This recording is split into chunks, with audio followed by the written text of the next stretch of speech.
And now, just to end, what criteria do you think that any of us could follow to leave a fingerprint in our professional labor work?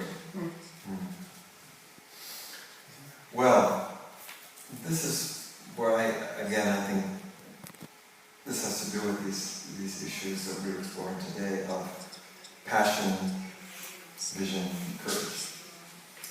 To leave our fingerprint, we have to open our channel, find our inner voice, live our life, and through doing that, make a contribution. So, which is an interesting dynamic, because some people, what they think is living their own life just means I do whatever I want and I don't care about anybody else.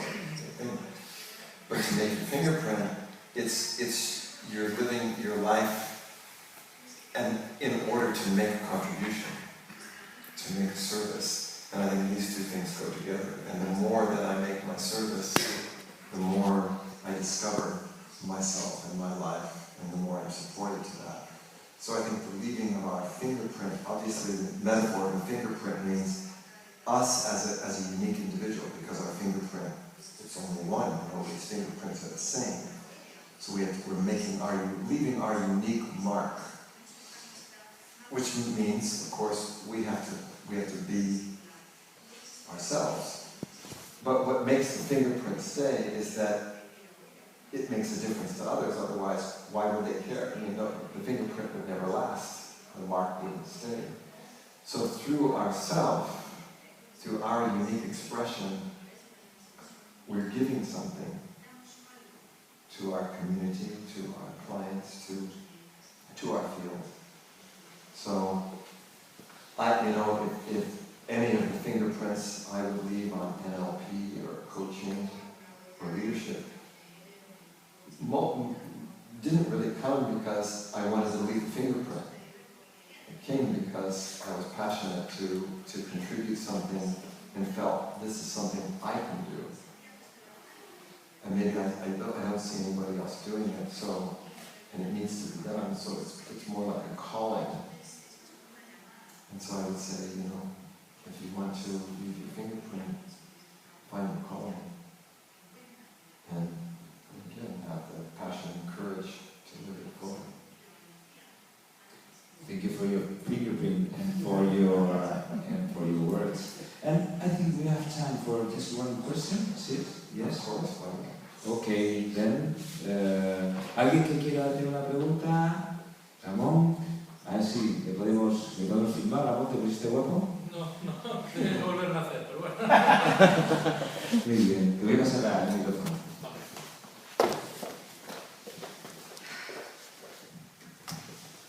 Hola, buenas. Aunque estamos terminando, We are finishing.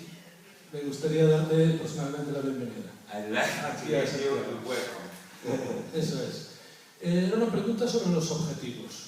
Cuando trabajamos en coaching, sobre objetivos. Question about goals. Bien. Nosotros cuando trabajamos en objetivos, normalmente lo hacemos comparado con los niveles neurológicos. En el ambiente, en las capacidades o en el comportamiento. Environment, capacities, behavior. Y lo reforzamos con los valores. And we go to values. Pero como los valores y las creencias están en el mismo nivel, as values and beliefs are at the same level, y podemos variar las creencias, también podemos variar los valores. We can change beliefs, so we can change values. Entonces, si variamos un valor, el objetivo perdería su sentido. Then, if we change a value, the goal would lose the meaning. Yes, absolutely. One of the ways I define goals is the goal is a projection of a value as a behavior. Right? It's an expression of a value. So if I have a goal to increase my income, it's because I value that. If I suddenly begin to value something more than that, like I want to learn, then my goal becomes, oh, I want to learn something. Now, also remember that I think when it comes to especially core values, it's not so much that we ever lose a core value. I mean, we have core values of health, core values of connection, core values of contribution, of achievement. So then it's not so much that they go away, but the priority changes. The hierarchy of values shifts. And that's why people have conflicts about goals. I want it, but I want this more. I don't want it. So that the goal itself is, as you say, it's an expression of the values. And if my values rearrange, the meaning of that goal will change to me. So that's why I think where motivation comes from values and beliefs. And so this is the very important thing about setting a goal, is it's not just defining the what, where, when, how. It's also very much the expression of why.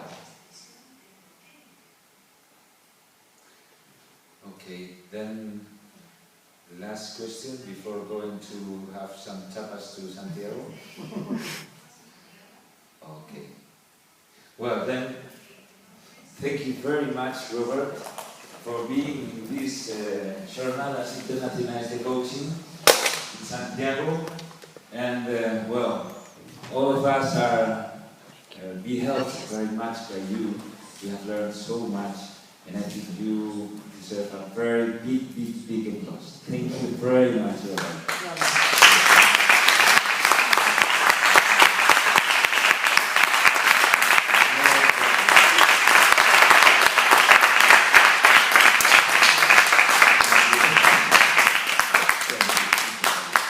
I take all of you in my heart.